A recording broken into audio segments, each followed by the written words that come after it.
আশ, সুর, বাঘ ও দুষ্টু শিয়ালের গল্প। বহুকাল আগে এক জঙ্গলে থাকতো এক শিয়াল। বেশ কিছুদিন ধরে সে কিছুই খেতে পারছিল না, তাই সে খুব ক্লান্ত ছিল। তাই সে খাবারের জন্য বের হলো আর বলতে শুরু করলো, আমি অনেক দুর্বল হয়ে পড়েছি, এখন আমি আগের মতো শিকার করতে পারি না। শিয়াল এসে ভাবতে ভাবতে রাস্তা দিয়ে হাঁটতে থাকে। তার নাকে আসে রুটি আর মাংসের গন্ধ।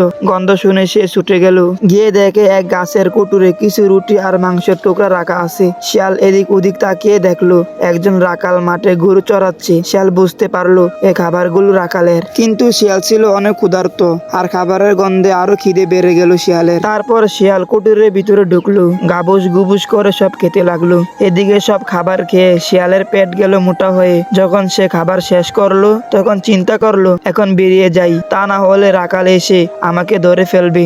যখন সে কুটুরের গর্ত থেকে বেরোনোর চেষ্টা করলো তখন তার পেট গেল আটকে। তারপর অনেক চেষ্টা করলো বেরোনোর জন্য, কিন্তু পারলো না। তারপর সে জোরে জোরে কান্না শুরু করে দিল। তখন সেই পথ ধরে এক বাঘ যাচ্ছিল। কান্নার শব্দ শুনে বাঘ সেই গাছের কাছে গেল আর বলল, কিরে শিয়াল, কান্না করতেছো কেন? তোমার কি হয়েছে? তারপর শিয়াল বলল, আর বলো না মামা, অনেক খিদে পেয়েছিল, খিদার জ্বালায় মরতে বসেছিলাম। অবশেষে অনেক খোঁজাখুঁজির পর এখানে কিছু খাবার পাই, তা আমি পেট ভরে খাই। এখন দেখি খাওয়াটা আমার অনেক বেশি হয়ে গেছে, এখান থেকে বের হতে পারছি না, আমার পেট আটকে গেছে, কি করা যায় বলো তো? তারপর বাঘ বলল, তুমি কিছুক্ষণ অপেক্ষা করো, পেটের খানা হজম হলে তারপর বেরিয়ে যেও। তারপর শিয়াল বলল, তোমাকে অনেক ধন্যবাদ মামা, আমার এই কথা তো মনে ছিল না। তারপর বাঘ মনে মনে বলল, পাজি শিয়াল, আর কিছুক্ষণ অপেক্ষা কর, রাখাল এসে উদ্যম মাধ্যম দিবি, তখন বুঝবি মজা, আজ তুই ফাঁদে পড়েছিস। এসব বলতে বলতে বাঘ সেখান থেকে চলে গেল আর বোকা শিয়াল গাছের কুটুরে বসে রইল।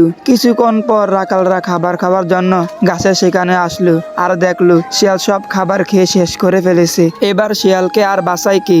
রাখাল শিয়ালকে ধরে অনেকক্ষণ মারলো। মার খেয়ে শিয়ালের অবস্থা অনেক খারাপ হয়ে গেল।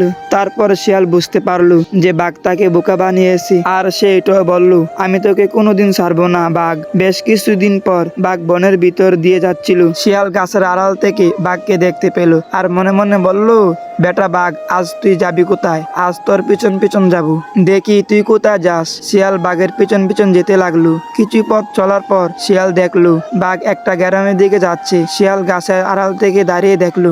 বেশ কিছুক্ষণ পর বাঘ একটা আঁশ শিকার করে গ্রাম থেকে বের হয়ে আসলো। এভাবে প্রতিদিন বাঘ একটা করে আঁশ ধরে আর গ্রাম থেকে আঁশ ধরে নিয়ে আসে। প্রতিদিনের মতন আজও বাঘ যাচ্ছে শিকার করতে। শিয়াল আড়াল থেকে বাঘকে দেখলো আর বলল, বেটা বাঘ, আজ বুঝবি আমাকে ধোকা দিলে কি হয়। বাঘ চললো আগে আর শিয়াল চললো বাঘের পিছু পিছু। বাঘ যখন গ্রামে ঢুকলো শিয়াল গাছের আড়াল থেকে তা দেখতে লাগলো। বাঘ যখন আঁশ ধরতে গেল শিয়াল তখন চালাকি করে গ্রামে ঢুকে ডাকতে শুরু করলো। শিয়ালের ডাক শুনে গ্রামের লোকেরা টের পেয়ে গেল আর বাঘকে দিল দৌড়ানি। বাঘকে ধরে অনেক মারধর করলো।